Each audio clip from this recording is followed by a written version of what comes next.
ಆಚರಣಾ ಸಮಿತಿ ವತಿಯಿಂದ ಪಟ್ಟಣದ ತಾಲೂಕು ಆಡಳಿತ ಸೌಧದ ಸಭಾಂಗಣದಲ್ಲಿ ಗುರುವಾರ ಸರ್ವಜ್ಞನ ದಿನಾಚರಣೆಯನ್ನು ಆಚರಿಸಲಾಯಿತು. ಕಾರ್ಯಕ್ರಮದಲ್ಲಿ ಮುಖ್ಯ ಅತಿಥಿಯಾಗಿ ಆಗಮಿಸಿ ತಾಲೂಕು ಕಸಬಾ ಅಧ್ಯಕ್ಷೆ ಶಾರದಾ ಗುರುಮೂರ್ತಿ ಮಾತನಾಡಿ, ತ್ರಿಪದಿಗಳ ಮೂಲಕ ಸರ್ವಜ್ಞ ಅವರು ಮನುಷ್ಯನ ಜೀವನಕ್ಕೆ ಹತ್ತಿರವಾದ ಸರಳವಾದ ತ್ರಿಪದಿಗಳ ಮೂಲಕ ವಚನಗಳನ್ನು ತಿಳಿಸುವ ಮೂಲಕ ಸಮಾಜದಲ್ಲಿ ಬೆಳಕು ಚೆಲ್ಲಿದವರು. ಅವರ ವಚನಗಳ ಸಾರವನ್ನು ಇಂದಿನ ವಿದ್ಯಾರ್ಥಿಗಳಿಗೆ ತಿಳಿಸುವ ಕಾರ್ಯಗಳು ಆಗಬೇಕಿದೆ ಎಂದರು.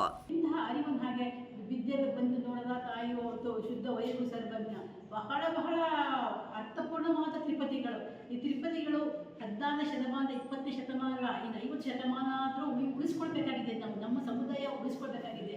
ಇವತ್ತು ನೀವು ಬಂದಿದ್ದೀರ, ಮಹಿಳೆಯರು ಕಾಣಿಸ್ತಾ ಇಲ್ಲ. ಸಾಮಾನ್ಯವಾಗಿ ಸಮುದಾಯದ ಕಾರ್ಯಕ್ರಮ ರಾಷ್ಟ್ರ ಹಬ್ಬ ಮಹಿಳೆಯರು ಬರ್ತಾರೆ. ಬಂದಿದ್ದ ಒಂದು ಮಕ್ಕಳಿಗೆ ಸರ್ವಜ್ಞನ ಪದಗಳ ಬಗ್ಗೆ ಸ್ಪರ್ಧೆಗಳು ನೀಡಬೇಕು. ಆಗ ಇಟ್ಟಾಗ ಏನಾಗುತ್ತೆ ಅಂದರೆ ಮಕ್ಕಳಿಗೆ ಸರ್ವಜ್ಞನ ಬಗ್ಗೆ ಅರಿವು ಮೂಡುತ್ತೆ. ಸುಮ್ಮನೆ ನಾವು ಬಂದು ರಾಷ್ಟ್ರ ಹಬ್ಬ ಆಚರಣೆ ಬರ್ತೀವಿ, ಅದು ಮಾತಾಡ್ತೀವಿ, ಮೊದಲು ಇದು ಆಗ್ತಾ ಇಲ್ಲ. ದಯವಿಟ್ಟು ಯಾರು ತಪ್ಪು ತಿಳ್ಕೊಬೇಡಿ. ನಿಮ್ಮ ಸಮುದಾಯದ ಮುಖಂಡರುಗಳು ಈಗ ತಾನೇ ಜಾಗಕ್ಕೋಸ್ಕರ ಹೋರಾಟ ಮಾಡಿದ್ದೀರಿ. ಜಾಗಕ್ಕೆ ಬರೀ ಮನವಿ ಕೊಟ್ಟರೆ ಆಗೋದಿಲ್ಲ, ಫಾಲೋಅಪ್ ಮಾಡಬೇಕು. ಒಂದು ಪತ್ರಿಕಾಗೋಷ್ಠಿ ಕರೀಬೇಕು. ಯಾಕೋಸ್ಕರ ಸರ್ವಜ್ಞರಾಗಿ ಮಾಡ್ತಿದ್ದೀರಿ ಅಂತಂದ್ಬಿಟ್ಟು ಇವತ್ತು ಕಲೆಯಲ್ಲಿ ಕುಂಬಾರ ಕಲೆ ಬಹಳ ಪ್ರಸಿದ್ಧಿ ಬಂದ ಕಲೆ, ಅದು ಇವತ್ತು ನಶಿಸಿ ಹೋಗ್ತಾ ಇದೆ.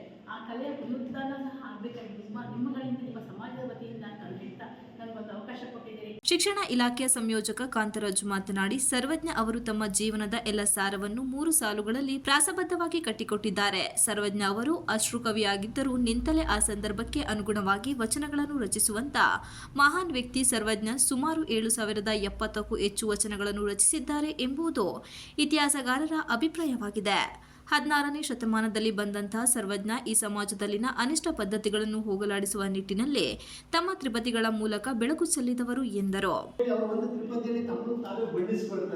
ಸರ್ವಜ್ಞನೆಂಬುವನು ಗರ್ವದಿಂದ ಆದವನೇ ಅಲ್ಲ, ಸರ್ವರಳು ಒಂದೊಂದು ನುಡಿಗಟ್ಟು ವಿದ್ಯೆಯ ಪರ್ವತವೇ ಆದ ಸರ್ವಜ್ಞ. ಅಂದ್ರೆ ನಾನು ಸರ್ವಜ್ಞ ಆಗೋದಕ್ಕೆ ಈ ಸಮಾಜದಲ್ಲಿರುವ ಎಲ್ಲ ಸಾರವನ್ನು ಹೇಳ್ಕೊಂಡು ಎಲ್ಲರಿಂದ ಒಳ್ಳೆಯ ಅಂಶಗಳನ್ನು ಕಲಿತು ನಾನೊಬ್ಬ ಸರ್ವಜ್ಞ ಆದೆ ಅನ್ನೋ ಮಾಹಿತಿಯನ್ನು ಅವರು ನಮ್ಮ ತ್ರಿಪದಿಗಳಲ್ಲಿ ಕೊಡ್ತಾರೆ. ಜೊತೆಗೆ ಬಹಳ ಚೆನ್ನಾಗಿ ನಮ್ಮ ಸಾಲದ ವಿಷಯಕ್ಕೆ ಸಂಬಂಧಿಸಿದಂಗೆ ಒಂದು ಮಾತನ್ನ ಅವರು ಹೇಳ್ತಾರೆ. ಸಾಲವನ್ನು ತುಂಬಾಗ ಹಲೋಗರುಂಡಂತೆ. ಅಂದ್ರೆ ಸಾಲವನ್ನು ಯಾರೇ ಪಡಿಬೇಕಾದ್ರೂ ಕೂಡ ನಮಗೆ ಹಾಲಿನ ಪಾಯಸವನ್ನ ಅಥವಾ ಹಾಲಿನ ಅನ್ನವನ್ನ ತಿಂದಷ್ಟು ಸಂತೋಷ ಆಗುತ್ತೆ. ಆದ್ರೆ ಸಾಲಿಗರು ಕೊಂಡು ಹೇಳುವಾಗ ಕಿಬ್ಬದಿಯ ಕೀಲು ಮುರಿದಂತೆ ಸರ್ವಜ್ಞ. ಅಂದ್ರೆ ಸಾಲವನ್ನು ಹಿಂದಿರುಗಿಸುವಾಗ ಅಥವಾ ಹಿಂದಿರುಗಿಸದೆ ಹೋದ್ರೆ ಸಾಲ ಕೊಟ್ಟವರು ನಮ್ಮನ್ನು ಪೀಡಿಸುವಾಗ ನಮಗೆ ನಮ್ಮ ಕಿಬ್ಬದಿಯ ಕೀಲು ಮುರಿದಂತೆ ಆಗುತ್ತೆ, ಅಷ್ಟು ಸಮಸ್ಯೆ ಆಗುತ್ತೆ. ಹಾಗಾಗಿ ಎಚ್ಚರಿಕೆಯಿಂದ ಜೀವನವನ್ನು ನಡೆಸಿ ಅನ್ನೋ ಮಾತನ್ನ ಕೊಡ್ತಾರೆ. ಈ ಸಂದರ್ಭದಲ್ಲಿ ಕುಂಬಾರ ಸಂಘದ ಅಧ್ಯಕ್ಷರಾದ ಚಂದ್ರಶೇಖರ, ಪಾಪಣ್ಣ, ಕಾರ್ಯದರ್ಶಿ ಚಂದ್ರಶೇಖರ್, ಶಿರಸ್ತೇದಾರ್ ರವಿಕುಮಾರ್ ಇತರರು ಇದ್ದರು. MB Umesh, TV 46 Malenadu news, Sakleshpur.